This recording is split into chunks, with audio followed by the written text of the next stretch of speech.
Hi, you guys. Welcome to your February 2024 astrological forecast, and happy Valentine's Day to everyone. Before I begin, I would just like to thank my subscribers for liking, sharing, and commenting on my videos, and also my new subscribers. Thank you so very much for signing up with me. Also, I guess you've noticed I've been doing shorts lately, not the kind that you wear, but the kind that you post, okay, for the weekly forecast, because it seems that everyone seems to like it that way much better, like short and sweet, okay? But I will still continue to do the monthly forecast and other videos like this, okay? Um, uh, well, for now, okay, Pluto is in Aquarius. It has been there already many times, like over the last year and whatever. And yes, I am putting out that video on Pluto in Aquarius, even though there's how many out there already.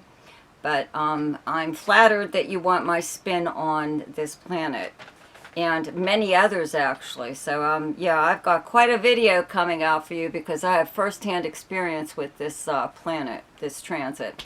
Anyway, this month, the sun is in Aquarius, right up until the 19th when it enters Pisces. The month starts off with Mercury in Aquarius on the 5th, a new moon in Aquarius on the 9th, Mars moves into Aquarius on the 13th, Venus moves into Aquarius on the 16th, and, okay, after the sun moves into Pisces on the 19th, Mercury moves into Pisces on the 23rd, and there's a full moon in Virgo on the 24th. So there's like tons of planets in Aquarius right now. So happy birthday to you guys, by the way, okay? So anyway, now for your forecast. Happy birthday, Aquarius. Yeah, welcome to your February forecast. So there are like a bunch of planets in your sign, right? In your first house where you have Aquarius. Okay, Pluto's already here. Mercury moves here on the 5th and is moving very fast. It's like zipping straight through it because it moves into Pisces on the 23rd.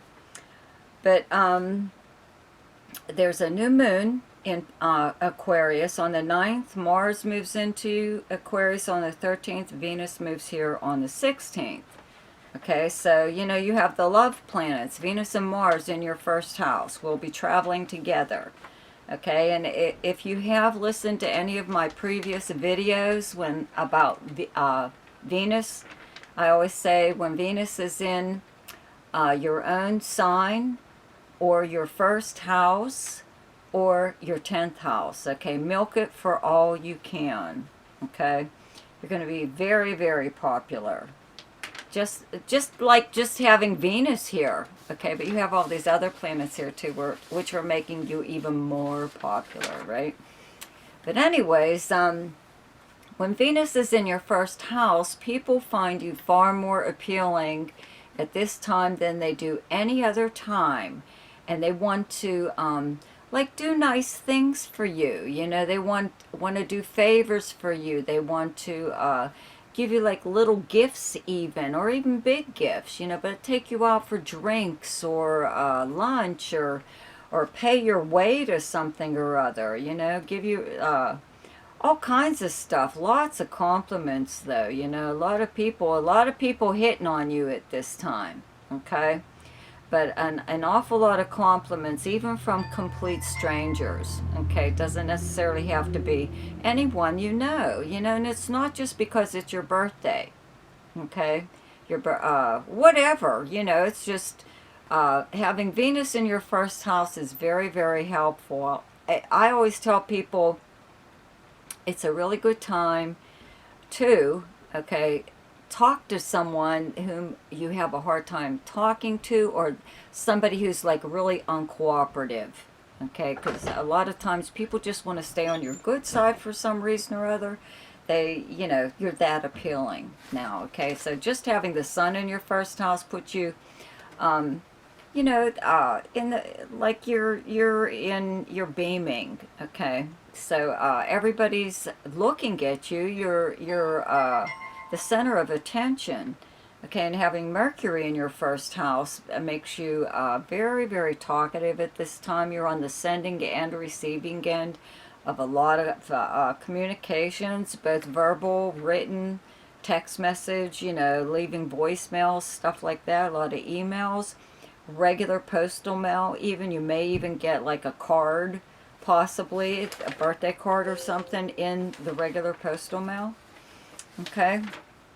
Around that new moon, though, a new moon in your own sign is like your, it starts off your year. It's your new year. It's a new moon. New moons bring new beginnings, okay? But it's actually the beginning of your personal year. So whatever you do around this time, you don't have to do anything. But it's nice to use the new moon the day of, day before, or after to start something that hopefully will grow or blossom as the year goes on. But if you can't get out, a lot of times there's like all these really nice transits going on, but you're laid up in bed with the flu or something or whatever, and you can't get out there and use them. Just write stuff down. You know, write it down. It's the same thing. You're making plans. So, you know, just if you're unable to get out and do anything at this time, at least, you know, I don't know, mark your calendar for something or other. Just going through that process kind of like defines that what your effort or whatever it is that you plan on doing. Okay? So, Mars. Now we're at Mars. Mars in your first house. Okay, this is the me planet. This is the ego planet. Okay? It transits each sign usually spends about 2.5 months maybe in each sign. So it usually only makes it to your sign like every other year. Okay, sometimes it spends an extended period of time in one zodiac sign, but whatever, the normal transit. Okay, so it's not like, it doesn't come around like every year.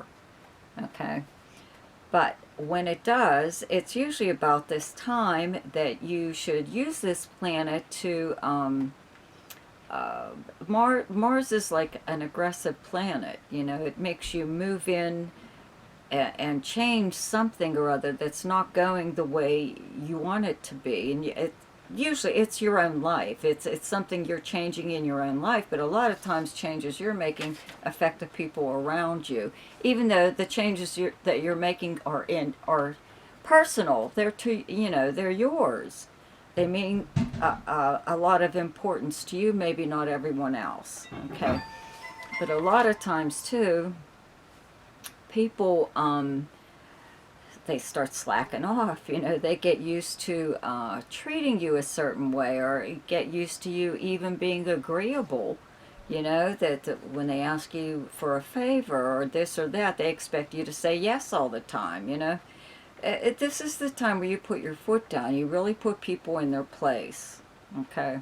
So if you really have to do something like that at this time, that's what Mars is good for. It's also a very physical planet. You know, you might find that you have an awful lot of energy, more energy at this time to get stuff done. Or to just like get out there and, I don't know, physically move around, dance or run or walk or something or other. But, you know, it does make you a little bit more aggressive.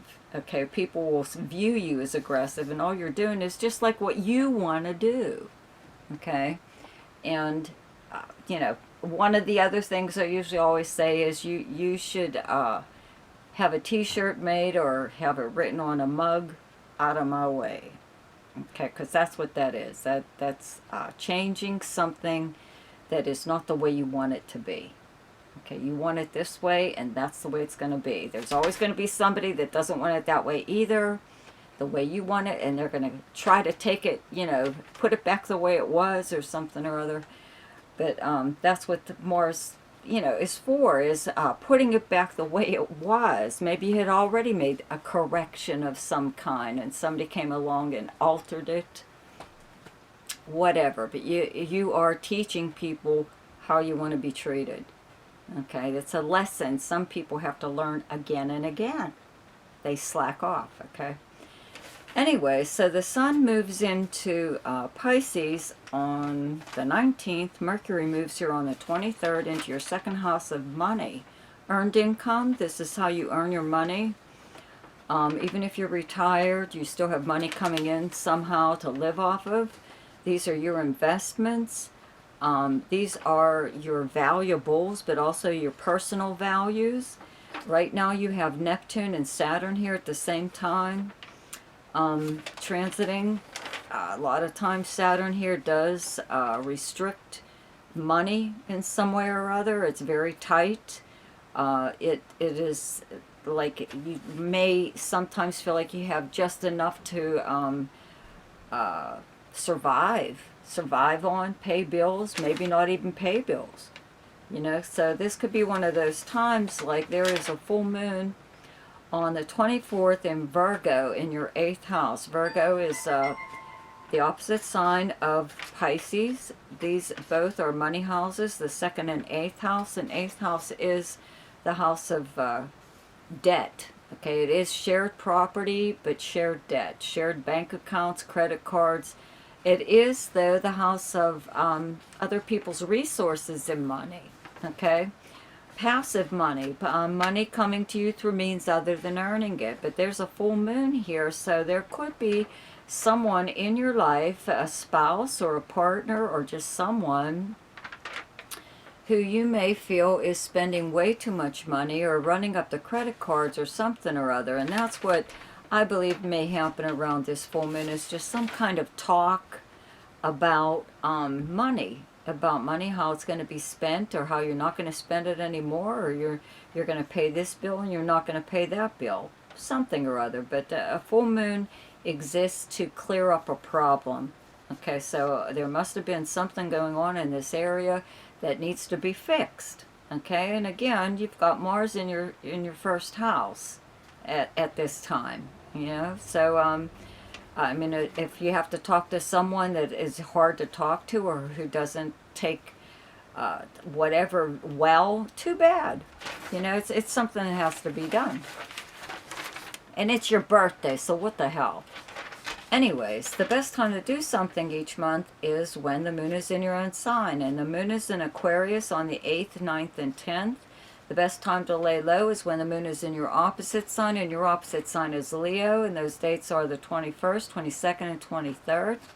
The best time for romance, recreation, creativity, fun, gambling, or speculation, and anything to do with children is the 4th, 5th, 6th, 16th, 17th, 18th.